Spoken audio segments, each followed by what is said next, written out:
Welcome to your channel Preparation for All #64. Dear learners, it is your channel. যারা বিদ্যাসাগর ইউনিভার্সিটিতে third সেমিস্টারে পড়ছো, AEC compulsory English পেপারটি রয়েছে। আজকে তাদের জন্য 10 মার্কসের ফাইনাল সাজেশন, 5 মার্কসের ফাইনাল সাজেশন আমি দিয়ে দিয়েছি। তোমরা ক্লাসটি দেখে নাও এবং যেগুলি 1 মার্কের জন্য যে গ্রামাটিক্যাল কোশ্চেন আছে তার জন্য কিন্তু ক্লাস দেওয়া আছে। সেই ক্লাসগুলি প্লেলিস্ট থেকে বেছে বেছে যেগুলোতে তোমাদের জন্য থাম্বনেলে VU লেখা আছে সেই ক্লাসগুলিকে দেখো, তাহলে কিন্তু তোমরা প্রতিটি কোশ্চেনের সঠিক আনসার লিখে আসতে পারবে। যাদের 5 মার্কসের PDF প্রয়োজন তার জন্য মাত্র 49 ধার্য করা হয়েছে। একটা মিনিমাম অ্যামাউন্ট পে করে তোমরা সেই PDF নিতে পারো। আর আজকে 10 মার্কসের কোশ্চেন আনসারের জন্য মাত্র 21 অর্থাৎ 21 টাকা রাখা হয়েছে, জাস্ট একটা মিনিমাম খরচা। আর দুটো একসাথে যদি নাও তাহলে সেক্ষেত্রে 49 প্লাস 21 70 রুপি পে করে তোমরা কিন্তু 5 মার্কস এবং 10 মার্কসের কোশ্চেন নিতে পারো PDF, এবং 1 মার্কেরগুলো কিন্তু তোমাকে এই চ্যানেলের প্লেলিস্ট থেকে দেখে নিতে হবে। দেখো কি কি কোশ্চেন 10 মার্কসের জন্য তোমাদের গুরুত্বপূর্ণ। ফার্স্ট কোশ্চেন দেখো, write down the importance of writing skill. Writing স্কিলের গুরুত্ব লেখো। Write down the classification of writing skill. Second question, write down brief note on documenting. Third, write down a brief note on note making. Discussion the relation between speech and writing with suitable examples. Explain the writing process in details including selection, development, conclusion of paragraphs.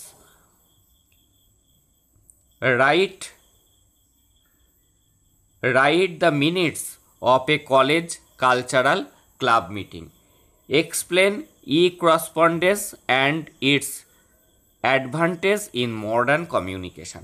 এই 7টি তোমাদের 10 মার্কসের জন্য পড়তে হবে এবং 5 marks এই note দুটি বা এই ক্লাস দুটি যারা দেখবে তারা কিন্তু যে কোনো কোশ্চেন লিখে আসতে পারবে। এমন হতে পারে যেটা 5 মার্কসের সাজেশনে আছে সেটি 10 মার্কসে আসলে তোমরা সেটি লিখে দিয়ে আসবে এবং তাতে কিন্তু তোমরা মার্কস পাবে এবং একটি ভালো মার্কসই পাবে। বা 10 মার্কসে যেটা আছে সাজেশনে দেখালো 5 মার্কসে এসছে, তাহলে তোমরা সেটি লিখে দিয়ে আসবে। চলো এবার দেখে নেব এইগুলির আনসার। প্রথম 3টির আনসার অলরেডি কিন্তু প্রোভাইড করা আছে, ক্লাস দেওয়া আছে, সেই জন্য সেই 3টি নিয়ে আমি আলোচনা করব না।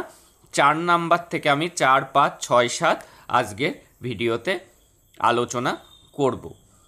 আর আগের 3টি নোটসের ভিডিও দেওয়া আছে, সে 3টি তোমরা দেখে নিলে সেখান থেকেই কিন্তু তোমাদের সেটা রেডি হয়ে যাবে। এবার তাহলে দেখো পরবর্তী 4, 5, 6, 7-এর আনসার। দেখো 4 নাম্বার কোশ্চেন থেকে দেখো 1, 2, 3 কিন্তু অলরেডি ক্লাস দেওয়া আছে, সেগুলি তোমরা দেখে নিও। দেখো, discuss the relation between speech and writing with suitable example. দেখো, relation between speech and writing. Speech and writing are 2 main ways of communication. এটি কমিউনিকেশনের 2টি প্রধান পথ। Both are use to share thoughts. দুটোই ব্যবহার করা হয় কি শেয়ার করার জন্য? Thoughts, idea and information. They are connected but they have some difficulties. এদের মধ্যে একটা সংযোগ আছে কিন্তু কিছু পার্থক্যও আছে। Speech is the oldest form of communication. Communication যোগাযোগের সবথেকে পুরনো মাধ্যম হলো স্পিচ, কথা বলা। লেখা কিন্তু অনেক পরে এসছে। It is natural and everyone learn to speak from a young age. ছোটোবেলা থেকেই লোকজন কথা বলা শিখে যায়। We use speech in daily conversation. আমরা স্পিচ ব্যবহার করি কিসে? ডেলি কনভারসেশন, রোজকার কথাবার্তা বলার ক্ষেত্রে। ফোন কলে করতে, ফেস টু ফেস টক, সামনাসামনি কথা বলতে। For example, when a teacher explains a topic in class, যখন ক্লাসে টিচার কোনো টপিক ব্যাখ্যা করেন, দ্যাট ইজ স্পিচ, এটি হলো speech. Writing on the other hand is a man made skill, এটা মানুষের তৈরি একটা দক্ষতা। People learn writing after they learn to speak, কথা বলা প্রথমে শেখে, তারপরে কিন্তু লোকজন লেখা শেখে। Writing is used to record, এটা রেকর্ড রাখতে সাহায্য করে। Information, send messages over time and distance, এবং বার্তা পাঠাতে সাহায্য করে। For example, writing a letter, an email or a school essay are all the examples of writing. Relation between speech and writing, speech এবং writing এর মধ্যে সম্পর্ক কি? Speech come first. All human being first learn to speak, then learn to write. প্রথমে কথা বলা শিখেছে মানুষ, তারপরে লেখা শিখেছে। Different forms, same purpose. Both are used for communication, দুটোই কমিউনিকেশানের জন্য ব্যবহার করা হয়। For example, a person can tell a story by speaking on the or the same story can written in a book, একটা গল্প মানুষ মুখেও বলতে পারে, আবার সেটি লিখতেও পারে একটা বইয়ে। সাপোর্ট ইচ আদার, একটা আর একটাকে সাপোর্ট করে। সামটাইমস রাইটিং সাপোর্ট স্পিচ, কখনো কখনো লেখাও স্পিচকে সাহায্য করে। For example, a speech written before a presentation helps the speaker remember all points. কোনো বক্তব্য রাখার আগে সেটা আগে স্পিচটা লিখে নেওয়া হয়, তারপরে বক্তব্য দেওয়া হয় যাতে কোনো পয়েন্ট মিস না যায়। আর কি? Used it, use in different situation, বিভিন্ন পরিস্থিতিতে ব্যবহার। Speech is used when quick or personal communication is needed, যখন পার্সোনাল ব্যক্তিগত যোগাযোগ বা আলাপচারিতা হয় তখন আমরা স্পিচ ব্যবহার করি। While writing is used when the message needs to be saved or shared with many people, যখন বিষয়টা সেভ করে রাখার হয় বা সংরক্ষিত রাখা বা অনেক লোকের সাথে শেয়ার করার হয়, তখন সেটা লিখিত আকারে দেওয়া হয়। In simple terms, speech is like talking and writing is like drawing other words on paper. Speech হলো কি? Speech is like talking, speech হলো কথা বলা। রাইটিং ইজ লাইক ড্রয়িং, আঁকার মতো। দোজ ওয়ার্ডস অন পেপার, লেখাগুলিকে পেপারে লেখা হয়। বোথ আর ইম্পর্টেন্ট, দুটোই important in our daily lives, দৈনন্দিন জীবনে। Even though they are different in form, তারা আকারে গঠনগতভাবে আলাদা। They serve the same basic purpose, কিন্তু দুজনার উদ্দেশ্যই কিন্তু একই, helping people understand each other, একে অপরকে বিষয় বুঝতে সাহায্য করা। আর কি? So speech and writing are two sides of the same coin, একই মুদ্রা দুটি পিঠ। Both are tools of language, দুটোই ভাষার tool. That help us express share our word with others, এটা ওয়ার্ল্ড হবে না, ওয়ার্ড হবে, WORD। এবার দেখে নেব পরের কোশ্চেন। এক্সপ্লেন, ব্যাখ্যা করো, the writing process in detail including, যার মধ্যে থাকবে selection, development, conclusion of the paragraph. দেখো, writing process, writing is a step by step process. It helps us, এটা আমাদের সাহায্য করে, to share our ideas clearly, পরিষ্কারভাবে এই আইডিয়াটা প্রকাশ করতে। Good writing needs planning and care, ভালো লেখার ক্ষেত্রে দরকার প্ল্যানিং এবং কেয়ার, একটু যত্ন। Main steps are selection, development and conclusion of paragraphs. R first point কি? Selection. This is the first step, এটা হলো প্রথম step. You can choose a topic to write about, তুমি একটা টপিক আগে চুজ করতে হবে, তোমাকে সিলেক্ট করে নিতে হবে। It should be simple and clear, এটা হবে সরল এবং পরিষ্কার। Think about what you want to say, কী বলতে চাও তুমি সেটা আগে ভেবে নাও। And who will read it, কে কাদের উদ্দেশ্যে লিখছো, কারা পড়বে সেটি আগে ঠিক করে নাও।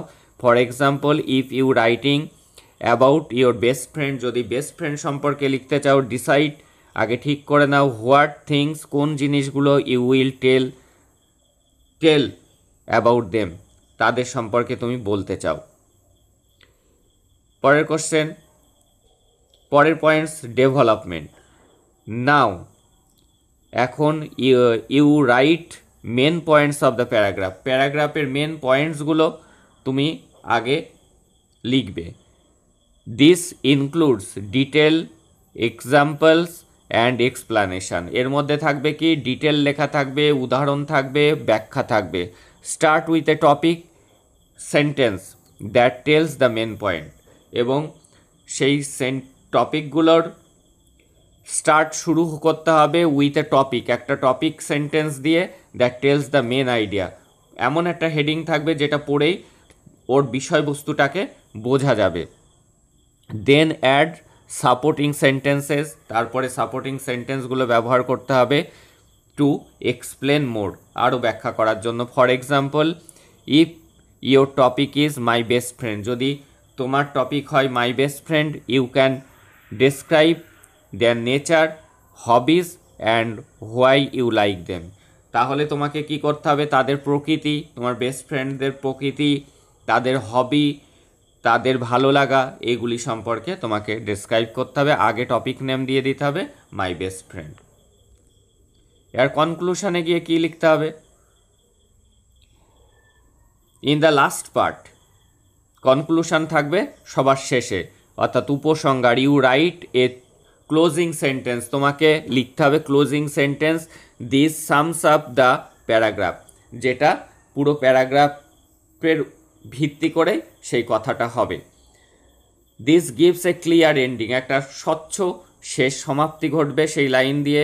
এ good conclusion connects back to the topic and give a complete feeling, এটা কি করবে, একটা পুরোপুরি একটা অনুভূতি দেবে। ইন শর্ট বলা যায়, good writing needs clear ideas, good structure and strong ending. দেখে নেব পরের কোশ্চেন। দেখো, write the minutes of a college cultural meeting. দেখো, minutes of the college cultural club meeting, আগে এটা হেডিং করতে হবে, তারপরে থাকবে ডেট, তারপরে টাইম, 5 মার্কসের ফরম্যাট লেখা আছে, তারপরে ভেনু, এগুলো ফিল আপ করে দিতে হবে। তারপরে মেম্বার প্রেজেন্ট, কারা কারা উপস্থিত ছিল, তার মধ্যে থেকে প্রেসিডেন্টকে, ভাইস প্রেসিডেন্টকে, সেক্রেটারিকে, আদার ক্লাব মেম্বার্স কতজন ছিল, 20 স্টুডেন্টস লিখে দেওয়া হয়েছে। এই নামগুলো তোমাদের ইচ্ছা মতো তোমরা ব্যবহার করতে পারো। এজেন্ডা কি ছিল মিটিংয়ের, planning for the annual cultural fest, selection, event coordinators, আর বাজেট ডিসকাশন, কত খরচ হবে সেই অ্যানুয়াল ফাংশনে, সেই বাজেট নিয়ে ডিসকাশন। এবার ডিসিশন কি নেওয়া হয়েছে, দ্য প্রেসিডেন্ট ওয়েলকামড এভরিওয়ান, সবাইকে ওয়েলকাম করেছিল। Spoke about the upcoming annual cultural fest in August, আগস্টে যে কালচারাল ফেস্ট হতে চলেছে সেটি নিয়ে সে বলে। মেম্বার্স গিভ আইডিয়াস, মেম্বাররা আইডিয়া দেয় for events like dance, drama, singing, painting competition, কী কী থাকবে সেই কালচারাল ফেস্টে। Priya Das suggested a theme, একটা থিম বলে দেয়, ইউনিটি ইন ডাইভার্সিটি, এটা হবে ওই ফাংশানের থিম। এভরিওয়ান এগ্রিড, সবাই রাজি হয়। Event coordinators were chosen for each event. Aman Gupta shared the estimate budget, সে বাজেট কত খরচ হতে পারে সেটি কথা বলে। Members discuss cost saving ideas, কীভাবে খরচ বাঁচানো যায় সে নিয়ে আলোচনা হয়। কি কি সিদ্ধান্ত নেওয়া হয়, decision taken. Theme will be, থিমটা হবে unity in diversity. Final list of event will be prepared by next week, final ইভেন্টগুলো ফাইনাল করা হবে আগামী সপ্তাহে। Practice session will start in June, জুনেই প্র্যাকটিস শুরু হয়ে যাবে। মিটিং এন্ডেড, মিটিংটা শেষ হয় অ্যাট 4:15 PM, 4:15। তারপরে কি, মিনিটস রেকর্ডেড বাই, কে রেকর্ড করে? পিয়া দাস, সেক্রেটারি। যেগুলো আলোচনা হয় সেগুলো লিখিত আকারে রাখা হয়, সেটি পিয়া দাস করে। এইবার দেখো, explain E correspondence and it's advantages in modern communication. আধুনিক শিক্ষার ক্ষেত্রে ই করসপন্ডেন্সের সুবিধাগুলি ব্যাখ্যা করো। আগে ই করসপন্ডেন্সটা কি? E correspondence means sending and receiving messages, পাঠানো, বার্তা পাঠানো বা গ্রহণ করা থ্রু ইলেকট্রনিক ওয়েস, ইলেকট্রনিক মাধ্যমে, যেমন email, messaging apps or social media. It is a fast and easy way to communicate using internet. ইন্টারনেটের সাহায্যে দ্রুত খবরের আদান প্রদান করার একটা সহজ উপায়। People use e correspondence for personal and official work. Personal কাজে এবং অফিস ওয়ার্কেও কিন্তু এটা ব্যবহার করা হয়ে থাকে। ফর এক্সাম্পল, উদাহরণস্বরূপ, sending an email to your teacher or chatting with friends on WhatsApp are form of e correspondence. এগুলি ই করসপন্ডেন্সের উদাহরণ। এবার অ্যাডভান্টেজেসগুলো দেখব আমরা। ফাস্ট কমিউনিকেশান, দ্রুত কমিউনিকেশান করা যায়। Message can be sent and received within সেকেন্ডের মধ্যে মেসেজ চলে যায়। No matter where the person is, ব্যক্তিটা কোথায় আছে, যত দূরেই থাকুক না কেন, সেকেন্ডে তার কাছে মেসেজ চলে যায়। Low cost, it is cheaper than sending letter by post. By পোস্টে চিঠি পাঠাতে গেলে যা খরচ তার থেকে অনেক কম খরচ। Many apps and emails service are free. অনেক ইমেল সার্ভিস রয়েছে, অনেক অ্যাপস রয়েছে যেগুলো পুরো ফ্রি। আর কি? ইজি টু ইউজ, এগুলো ব্যবহার করাও কিন্তু সহজ। Any one with a mobile phone or computer can use e correspondence. Record keeping, এগুলিতে রেকর্ড থাকে। অল মেসেজেস আর সেভড, মেসেজগুলো সেভ করা থাকে। So we can check old messages any time, যে কোনো সময় পুরনো মেসেজগুলো আমরা চেক করে নিতে পারি। Environment friendly, it saves paper, কাগজ লাগে না। So it is better for environment, এনভায়রনমেন্টের জন্য এটা উপযোগী। আর কি? আর হলো ইউজফুল ফর বিজনেস, বিজনেসের জন্য এটি দরকারি। Companies use e correspondence to send reports, updates and meetings detail quickly. In short, সংক্ষেপে বলা যায়, e correspondence has made modern communication easy. আধুনিক যোগাযোগটাকে অনেক সহজ করেছে, ফাস্ট, দ্রুত করেছে, অ্যান্ড এফেক্টিভ করেছে। It connects people across the world in just a few click. মাত্র কয়েকটা ক্লিকের মধ্যে দিয়ে পৃথিবীর যে কোনো প্রান্তে এক দেশের মানুষ আর এক দেশের মানুষের সাথে যোগাযোগ করতে পারছে। এটাই কিন্তু সব থেকে বড় সুবিধা। আগের 3টি ক্লাস কিন্তু অলরেডি দেওয়া আছে প্লেলিস্ট থেকে, তোমরা সেটি দেখে নিতে পারো। এই ভিডিওর ডেসক্রিপশানেও প্লেলিস্টের লিঙ্ক থাকছে। আর বাকি যে 4 থেকে 7 পর্যন্ত সেটি আমি আলোচনা করে দিলাম। এবার যদি কারোর পিডিএফ প্রয়োজন হয় তাহলে এই পিডিএফটা নিতে মাত্র 21 তাকে পে করতে হবে। তবে 2টো পিডিএফ নিলেই সে সবথেকে বেশি কমন পাবে, কারণ 5 মার্কসে যেগুলো দেওয়া আছে সেখান থেকেও 10 মার্কসে এসে যেতে পারে, বা 10 মার্কসে যেগুলো আলোচনা করা হলো তার মধ্যে থেকেও কোনো একটা কোশ্চেন 5 মার্কসেও আসতে পারে। তাই 2টো পিডিএফ তোমরা কিন্তু মাত্র 70 রুপিসে পেয়ে যাবে, জাস্ট একটা minimum charge. That's all today. দেখা হচ্ছে তোমাদের সাথে পরের ক্লাস।